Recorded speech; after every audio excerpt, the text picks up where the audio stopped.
जंगल की काली रात विजय और उसके 3 दोस्त राहुल, आकाश और मोहन शहर की भीड़भाड़ से दूर एक जंगल में कैंपिंग करने गए। यह जंगल बेहद घना और शांत था। दिन भर उन्होंने मस्ती की, पर जैसे जैसे सूरज डूबने लगा जंगल की शांति डरावनी लगने लगी। रात को उन्होंने अपने टेंट लगाए और आग जलाकर बैठ गए। अचानक एक जोरदार आवाज सुनाई दी, जैसे कोई पेड़ गिरा हो। विजय ने कहा, शायद हवा से गिरा होगा, चिंता मत करो। पर मोहन के चेहरे पर डर साफ दिख रहा था।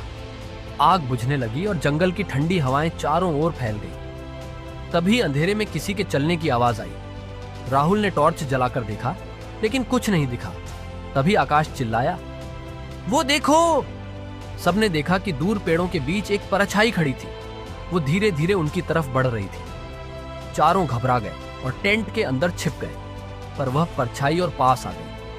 विजय ने हिम्मत करके टॉर्च बाहर निकाली और देखा कि कोई औरत थी। उसके बाल बिखरे हुए थे और आंखें चमक रही थी। औरत ने चिल्लाकर कहा, तुमने मेरी जमीन पर कदम रखा है, अब तुम बच नहीं सकते। उसकी आवाज सुनकर सबके रोंगटे खड़े हो गए। तभी तेज हवा चली और टेंट उड़ने लगे। राहुल डर के मारे बेहोश हो गया और बाकी तीनों भागने लगे। भागते भागते उन्होंने देखा कि वही औरत हवा में उड़ रही थी और उनका पीछा कर रही थी। जैसे ही वे जंगल के बाहर पहुंचे, औरत अचानक गायब हो गई। सुबह होने पर गांव के लोगों ने बताया कि वह औरत जंगल की पहरेदार है। जो उसकी जमीन पर रात में कदम रखता है, वह कभी सुरक्षित वापस नहीं लौटता। उस घटना के बाद विजय और उसके दोस्त फिर कभी उस जंगल के पास नहीं गए। लेकिन आज भी उनकी आंखों में उस काली रात का खौफ साफ झलकता है।